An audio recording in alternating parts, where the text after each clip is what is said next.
Picoty Solaire, expert en solutions photovoltaïques pour un avenir durable. Et Akena, la reine des vérandas et des pergolas, vous présente Sud Radio, la planète demain, Christophe Debien.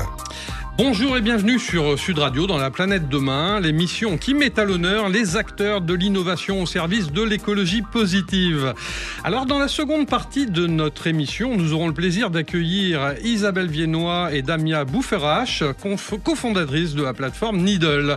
Mais tout de suite, nous avons l'honneur de recevoir Antoine Huard, directeur général et cofondateur de Verso Énergie, un nouvel acteur de la transition énergétique qui est spécialisé dans le développement, le financement et même l'exploitation d'actifs de production d'énergie décarbonée. Bonjour Antoine. Bonjour Christophe. Alors vous êtes donné pour mission de rendre possible un mix énergétique décarboné et compétitif comportant une forte proportion d'énergie renouvelable.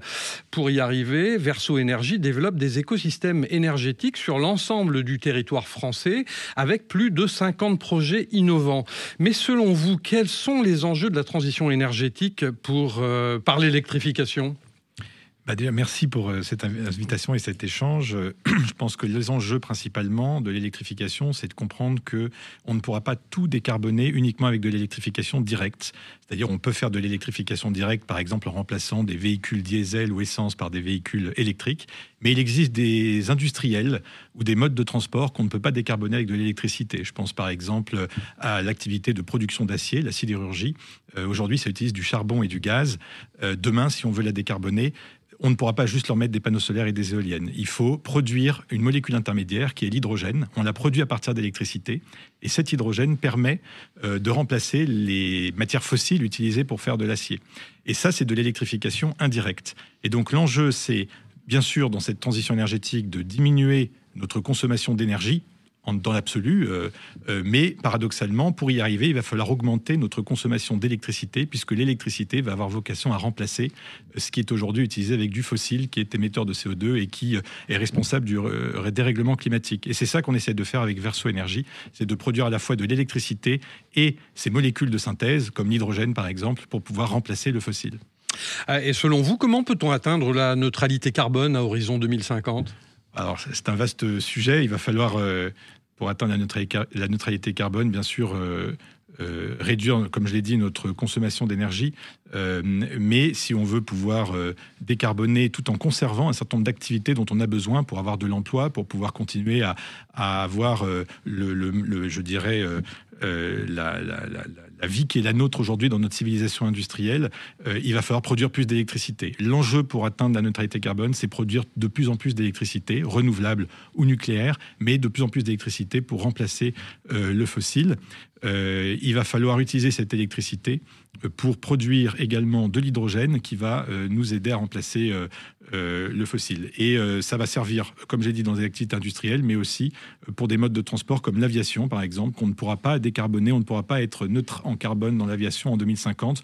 En imaginant avoir demain un avion à hydrogène, ça prendra trop de temps. Et même si on arrivait à mettre au point un avion à hydrogène en 2040, il faudrait un temps extraordinairement long pour remplacer tous les avions actuels. Donc le seul moyen d'arriver à décarboner cette activité et d'être neutre à l'horizon 2050, c'est de remplacer le carburant fossile utilisé actuellement dans les avions par du carburant non fossile qu'on sait aujourd'hui fabriquer avec de l'électricité renouvelable. Donc la décarbonation de notre économie, vous étiez en train de le dire, ne se résume pas à décarboner notre électricité. Quelle part de l'électricité représente-t-elle dans notre mix énergétique aujourd'hui ? C'est vrai qu'aujourd'hui, on a tendance à penser que l'électricité, c'est le principal sujet parce qu'on ne parle quasiment que de ça. On parle de nucléaire, on parle de solaire, on parle d'éolien.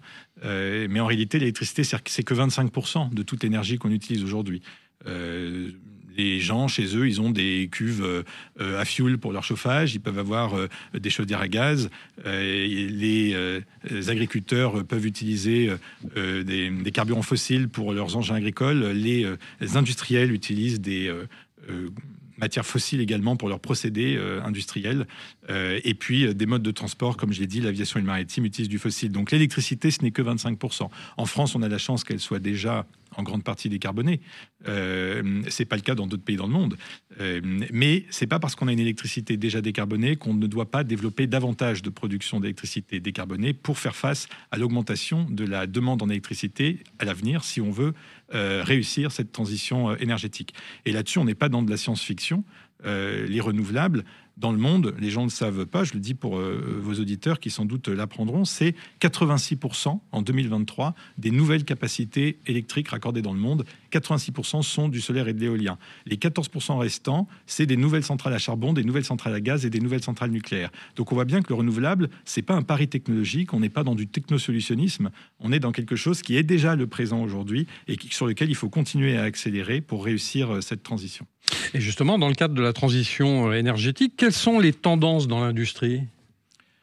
Alors, je dirais que dans l'industrie aujourd'hui, trop souvent, on présente ça comme une activité qui ne regarderait que l'endroit où le coût du travail est le plus faible pour s'implanter. Mais ça, c'est plus du tout aujourd'hui d'actualité. Aujourd'hui, les industriels, pour s'implanter, ils vont avant tout être à la recherche d'une électricité décarbonée, compétitive, abondante et dont le prix soit stable et sur lequel il puisse avoir une visibilité à long terme. Aujourd'hui, malheureusement, c'est plus vraiment le cas. Donc les industriels, ils vont faire leurs décisions d'investissement et d'implantation de leur site industriel en fonction de ces paramètres-là. C'est pour ça qu'il y a un enjeu qui va au-delà, je pense, du changement climatique ou de l'écologie, un enjeu à produire cette électricité renouvelable et décarbonée en France pour pouvoir rester attractif pour des industriels qui chercheraient à venir s'y implanter. De la même manière, des industriels vont chercher à s'implanter là où l'hydrogène est disponible, décarboné et compétitif. De la même manière, il y a un enjeu pour la France à produire cet hydrogène et à le mettre à disposition des industriels, pas seulement pour lutter contre le dérèglement climatique, mais aussi pour rester un territoire attractif pour nos industriels qui créent de l'emploi dans les territoires. Alors, la France a un parc nucléaire que l'on peut prendre comme un atout indiscutable aujourd'hui dans le cadre de son développement énergétique. Selon vous, est-ce le cas ou est-ce insuffisant ? C'est très bien, mais c'est insuffisant pour faire face à l'augmentation de la demande qui est devant nous. Je prends un seul exemple. Si vous voulez décarboner l'aviation, il va falloir produire du carburant de synthèse. Prenons l'exemple d'une usine qui produirait ce carburant de synthèse en France. Donc, c'est un carburant produit à partir d'hydrogène, lui-même produit à partir d'électricité. Une usine telle que Verso Énergie en développe, ça va produire 80 000 tonnes de ce carburant de synthèse et ça va permettre 80 000 tonnes de carburant de synthèse, par exemple, de faire 40 vols Paris-Lisbonne par jour, si on imagine que ces avions soient remplis à 100% de ce carburant de synthèse. Bien, pour une telle usine, il faudra 3 TWh d'électricité. Ça parle peut-être pas aux gens, mais ça représente 3% en fait de l'électricité qu'on a exportée en France en 2024. Donc c'est à la fois beaucoup et assez peu, c'est-à-dire beaucoup dans le sens où vu qu'il y aura beaucoup d'usines, il va falloir produire beaucoup d'électricité pour pouvoir faire face à cette demande, et en même temps, c'est suffisamment peu pour qu'on puisse se dire que c'est possible et qu'on n'aura pas besoin de couvrir la France d'éoliennes ou de panneaux solaires pour arriver à décarboner l'aviation. Alors, est-ce qu'on peut, dans un autre domaine, éviter une désindustrialisation sans précédent en France ? En tout cas, ce qui est sûr, c'est que si on ne fait rien, nous aurons une désindustrialisation inévitablement, puisque notre parc nucléaire historique, il a une durée de vie qui peut être prolongée, mais qui ne sera pas infinie. Et donc, un jour ou l'autre, il faudra remplacer ces réacteurs, et ça va coûter très cher si jamais on n'anticipe pas cette évolution en produisant tout de suite de l'électricité renouvelable afin de faire face à cette transition vers, demain, un nouveau système électrique. Bien sûr, il y aura du nouveau nucléaire, mais ça va mettre du temps. Si on construit un nouveau réacteur nucléaire aujourd'hui, sa mise en service ne sera pas avant la fin de la décennie 2030-2040.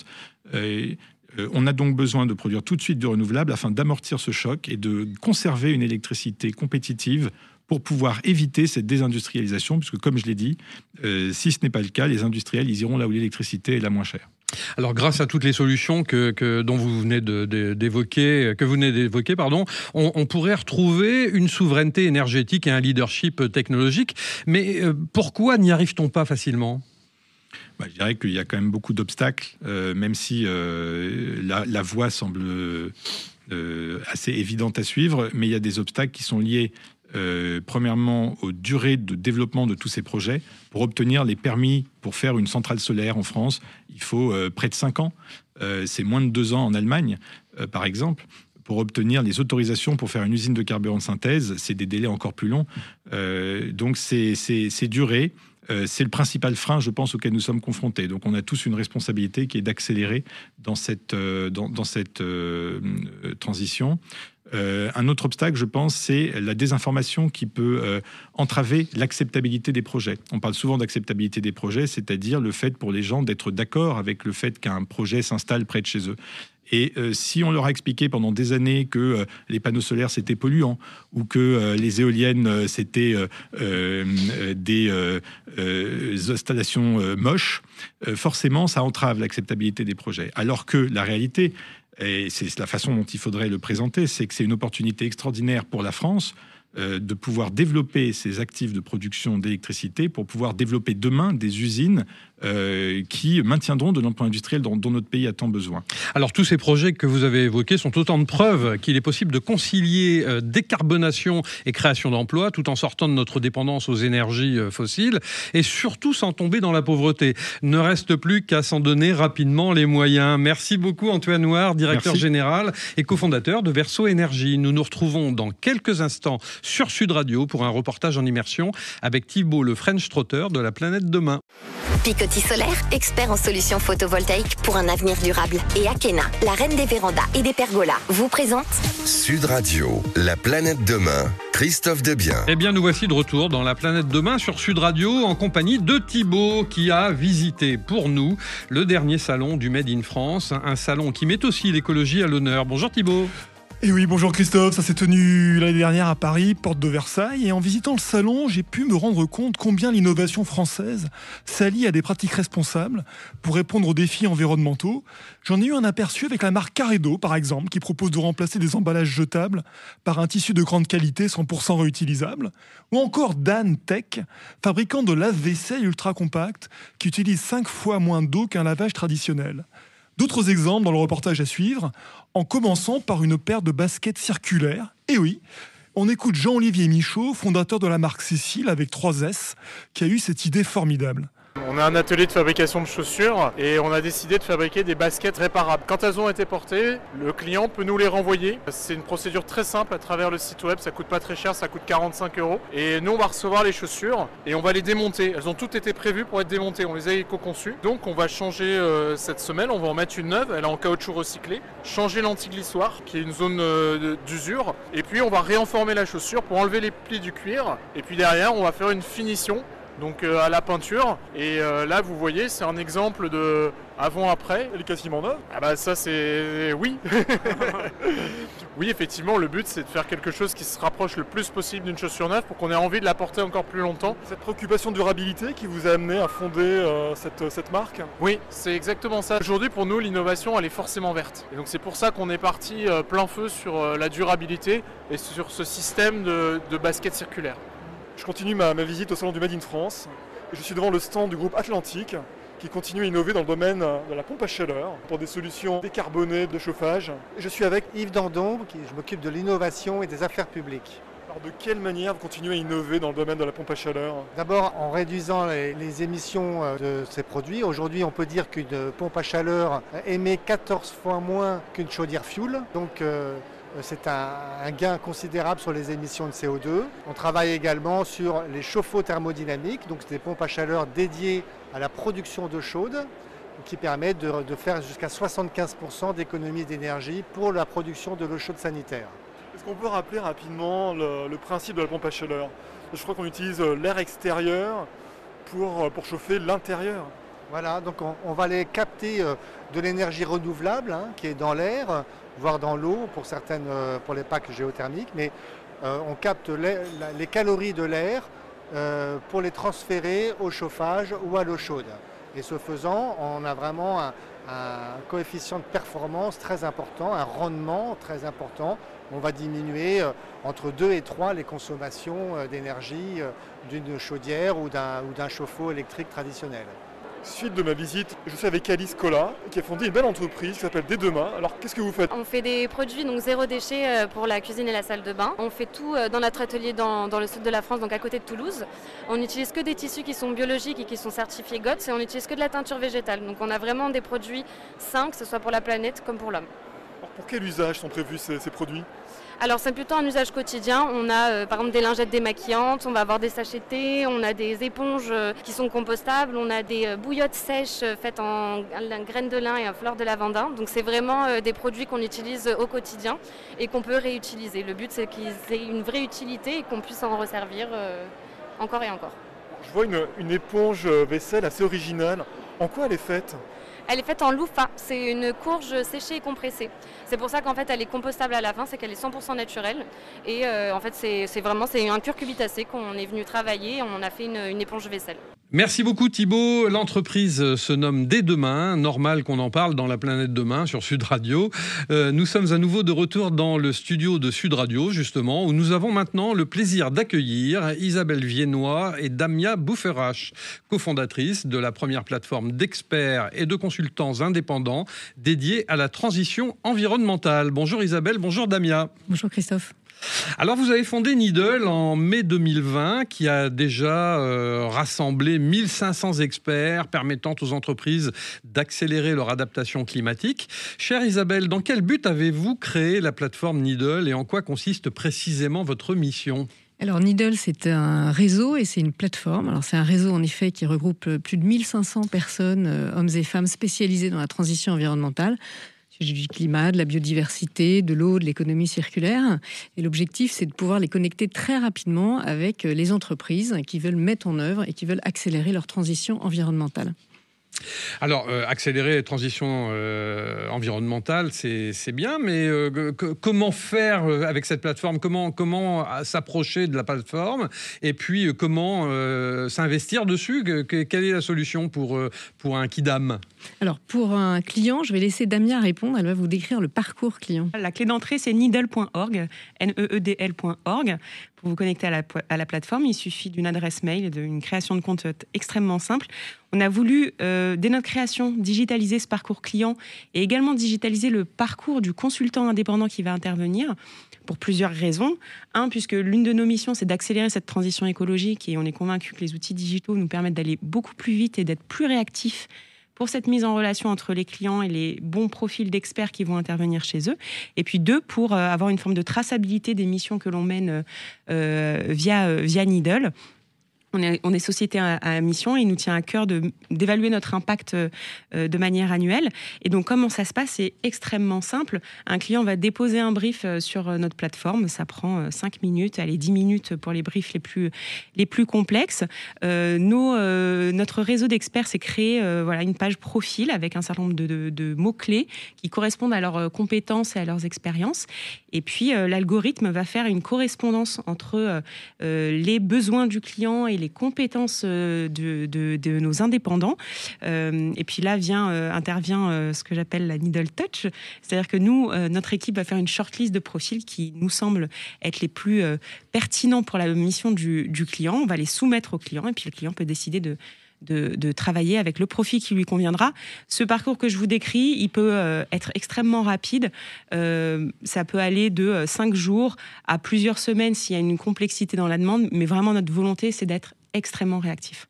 Alors Isabelle, quelle a été la source d'inspiration ou l'événement déclencheur qui vous a poussé à fonder Needle, vous ? Alors, on a toutes les deux notre source d'inspiration. La mienne, ça a été Edgar Morin, le philosophe. En fait, en lisant un ouvrage d'Edgar Morin, je me suis rendu compte de la complexité de la transition environnementale, une complexité comme on n'en a jamais eu à adresser avant, et que c'est une transformation qui nécessite à la fois de mobiliser des compétences et des expertises extrêmement variées, très pluridisciplinaires, et puis également de revoir de fond en comble tous nos modes de fonctionnement pour des approches plus collaboratives, plus agiles et plus expertes. Alors, Damia, maintenant, comment avez-vous identifié les besoins spécifiques des entreprises clientes et quelle méthode avez-vous utilisée pour récolter cette information ? Alors, on a utilisé plusieurs canaux, bien évidemment. Déjà, Isabelle comme moi avons un passé de consultante nous-mêmes, donc on a quand même grandement l'habitude d'écouter avant toute chose nos clients et les entreprises qui se retrouvent face à un certain nombre de problèmes pour opérer leur transition écologique. Donc on est vraiment à l'écoute de ce marché.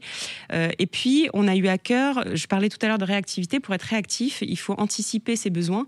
Donc on a mis l'accent sur la veille permanente des nouvelles compétences à avoir, des nouvelles problématiques à adresser sur aussi bien le sujet du climat que de la biodiversité ou de l'eau encore, afin d'être toujours à la page des préoccupations de nos clients.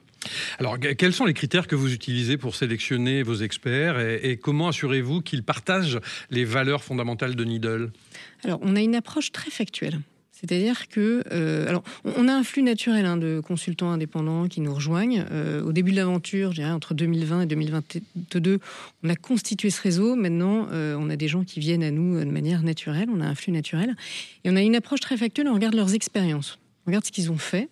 Et les expériences, ça illustre à la fois une expertise, parce que quand une personne a travaillé depuis 10 ans sur la biodiversité, il y a des bonnes références clients, ça veut dire qu'il y a l'expertise. Et puis par ailleurs, ça dénote leur engagement également, parce que les gens qui ont fait le choix, je reprends l'exemple de la biodiversité, de travailler il y a 10-20 ans sur la biodiversité, eh bien ce sont des gens qui par nature sont engagés.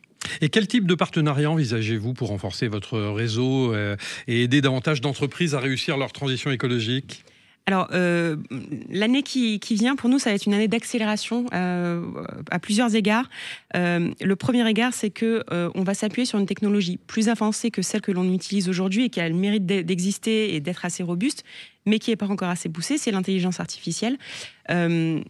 Pas juste pour le plaisir d'utiliser de l'intelligence artificielle, et on sait ô combien l'empreinte environnementale de cet outil peut être importante, mais c'est vraiment pour gagner en efficacité. D'abord, pour assister nos clients dans la description de leurs besoins. On se rend compte que beaucoup de clients ont besoin d'aide pour décrire leurs propres besoins. Assister notre réseau d'indépendants dans la formalisation de leur profil. Et puis, pour que cette intelligence puisse faire correspondre de manière encore plus pertinente les profils de nos indépendants avec les besoins de nos clients.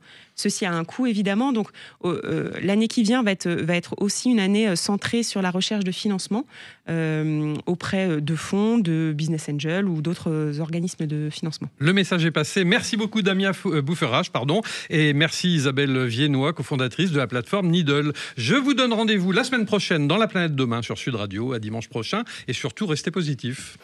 Akena, expert en carport et pergola solaire pour des économies et un avenir durable. Et Picoty Solaire pour que l'avenir s'éclaire avec des choix durables. Vous ont présenté Sud Radio, La Planète Demain, Christophe Debien.